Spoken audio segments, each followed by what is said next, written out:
Si tu crois que Adam et Ève ont existé, ça veut dire que tu n'es pas différent d'un enfant à qui on dit que le Père Noël existe et l'enfant croit à cela.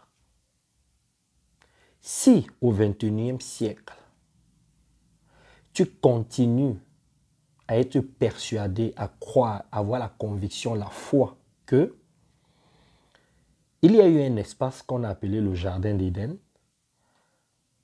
Dans cet espace-là, il y avait Ève et Adam. Et qu'il y a le diable qui est venu sous forme de serpent et a trompé Ève en lui disant « mange ce fruit défendu ». Et qu'à cause de ça, nous qui n'étions pas là, on a subi tous ces péchés et que des millions d'années plus tard, il y a Jésus qui est venu sauver nos péchés et il est mort sur la croix. Si tu continues à croire à ce genre d'histoire au XXIe siècle, ça veut dire que tu es comme un enfant à qui les parents disent « Tu veux une poupée, tu veux une voiture, va dormir. Demain matin, quand tu vas te lever, le Père Noël va t'apporter tout ça. » Qu'est-ce que l'enfant va faire? L'enfant, toute la nuit, ne va même pas bien dormir. Il va être dans l'espoir. Il va avoir la foi, la conviction.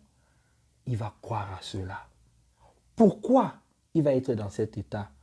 Parce que ses parents lui ont mis dans sa tête des croyances limitantes. Parce que les parents savent que le Père Noël n'existe pas. Mais l'enfant ne sait pas. Il est ignorant. Il est naïf. Il ne sait pas.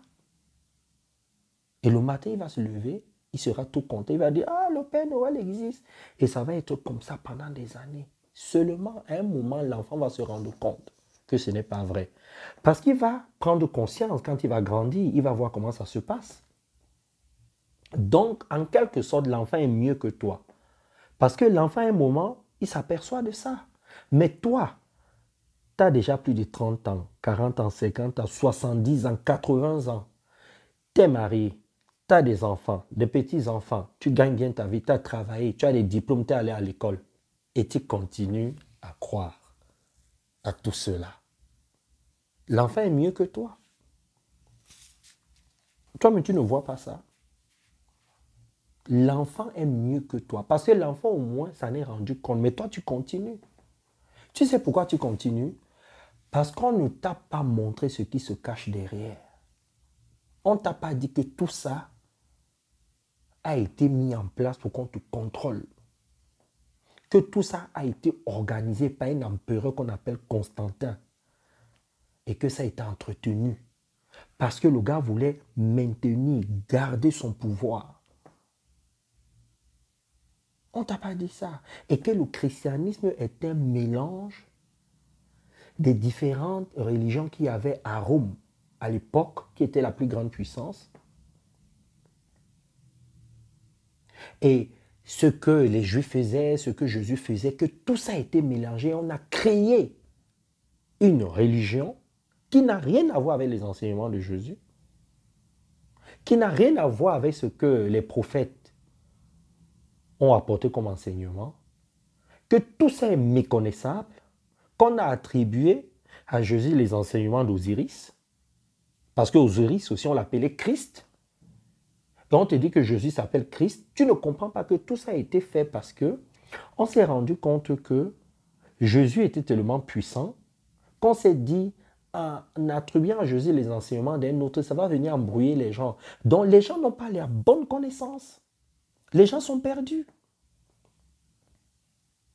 Tout ce que Élie, Abraham, tout ça ont enseigné, la plupart des choses que vous lisez ne sont pas vraies. Toi-même, tu ne te rends pas compte que tout ça est incomplet. Et ce n'est pas seulement dans la Bible. Dans le Coran, c'est pareil. Il y a plusieurs versions. Ce que Mahomet a enseigné, ce que tu lis dans le Coran, la plupart des choses ne sont pas vraies ou les choses sont incomplètes. Tu vas dans les enseignements de Bouddha, c'est pareil. Les hommes de pouvoir ont récupéré tout ça pour contrôler le peuple. Et toi, tu ne veux pas comprendre ça. Qu'est-ce que tu fais? Tu continues à entretenir cela. Tu vas dire aux gens, ma vie est une réussite parce que je prie, parce que Dieu est avec moi. tu continues à dire des choses comme ça. Alors qu'au fond de toi, tu sais que ce sont tes propres efforts qui t'aident et que tu n'as même pas 10% de ce que tu veux. Parce que quand tu vois tes rêves, tes objectifs, tes désirs, tes souhaits, tes ambitions, tu te rends compte que tu n'es même pas à 40% de ce que tu veux. Mais tu continues à entretenir l'illusion qu'il y a quelque chose de vrai qui paraît faux. Tu penses que tu mens à qui? Tu te mens à toi-même, mais tu ne peux pas mentir à la vie. Non, il faut sortir de là. Le plus important, c'est de travailler sur soi, de comprendre qui tu es vraiment, de travailler ton côté obscur, ton côté lumineux, de voir ce que tu peux améliorer, ce que tu peux transformer, de savoir comment te positionner quand tu es dans des situations qui te servent, qui te desservent, qui te conviennent, qui ne te conviennent pas. Travaille sur tes émotions, ta psychologie, tes problèmes d'enfance. C'est sur ça qu'il faut travailler, tes vies antérieures. Comprends le système de l'univers. Sors de tout ce que tu lis là parce que ça t'embrouille. À un moment, réveille-toi. C'est tout. Parce que tu n'es pas un bébé. Comment tu peux continuer à croire aux histoires comme ça? Je vais vous faire une vidéo sur la foi. Qu'est-ce que la foi? Pas ce qu'on dit dans la Bible là, ou dans le Coran et tout ça là.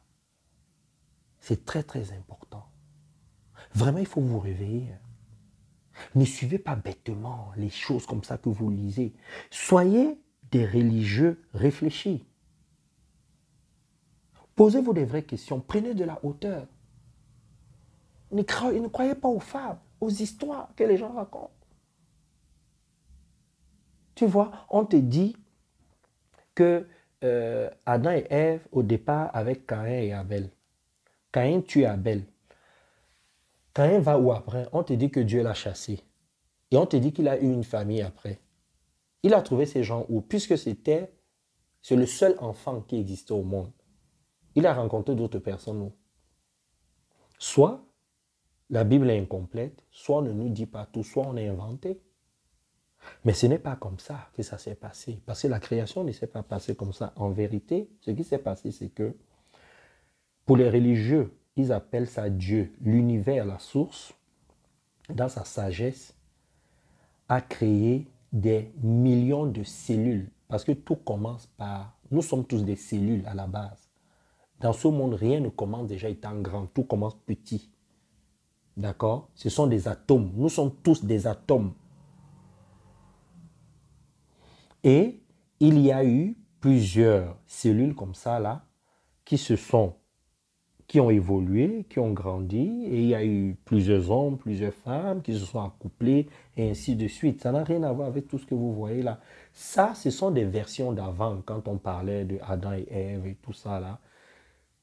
Avec l'intelligence d'avant, la façon de voir la vie avant, ils ont essayé de nous parler de la création, de comment les choses ont commencé, mais c'est dépassé ça. Ça n'a plus sa place. Ce n'est plus de notre temps, de notre époque. Il faut passer à autre chose, il faut voir les choses différemment. Bon sang, nous sommes au 21e siècle. Quand même. Tu vas continuer à être un enfant.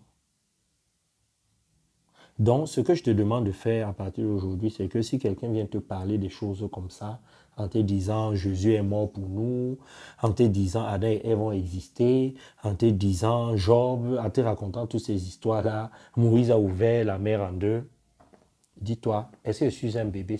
Dis-toi, est-ce que je suis un enfant? Est-ce que je suis comme un enfant à qui on fait croire que le Père Noël existe? Tu dois te poser cette question.